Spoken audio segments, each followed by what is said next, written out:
The photography world is currently divided into two eras, before the global shutter and after. When Sony dropped the A9 III, they didn't just release a camera. They detonated a nuclear bomb in the middle of the industry. They told us that the rolling shutter was a ghost of the past. They told us that 120 frames per second was the new baseline. But as the dust settled, professional sports photographers and wildlife shooters started to notice something. There were compromises. The base ISO was too high. The dynamic range took a hit. The resolution felt just enough. Welcome to my channel Tech Launch. Subscribe my channel and click on the bell icon for the new tech updates. But today, the conversation changed. The rumors have coalesced into a terrifying reality for Canon and Nikon. The Sony A9 IV is no longer a myth. It is a machine designed to fix every single but and if that came with the previous generation. This is the story of how Sony took the fastest camera on Earth and made it the best camera on Earth. Period. If you are a professional shooter in the US, or even a high-end hobbyist, you know that speed is a drug. Once you've experienced a blackout-free viewfinder and the ability to freeze a bird's wing at 1/80th of a second, you can never go back to a mechanical shutter.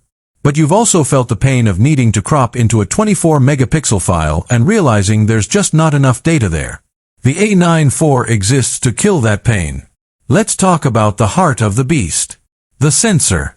Leaks from the manufacturing lines in Kumamoto suggest that Sony has achieved the Holy Grail. A 36-megapixel global shutter stacked CMOS sensor. Why is 36 the magic number?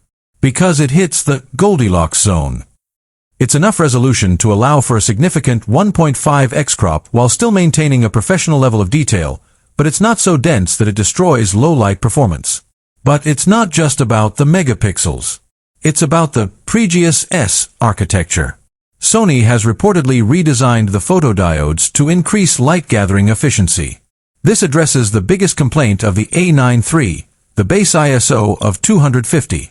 The A9 IV is rumored to bring that base ISO back down to 100, effectively giving you back those lost stops of dynamic range. Imagine having the speed of a jet fighter with the image quality of a landscape camera. That is the promise of the A9 IV. Now, let's talk about the brain. The Bion's XR processor was fast, but the M5 generation AI processing unit inside the A9 IV is a different species. Sony is calling this predictive subject logic.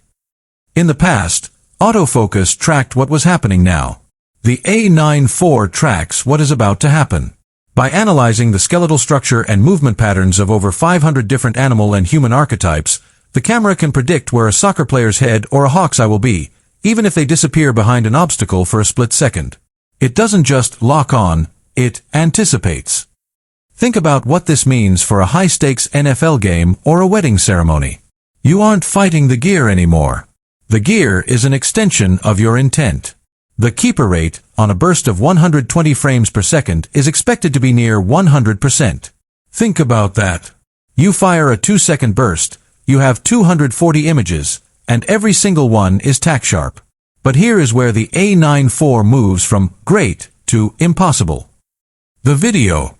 For years, the A9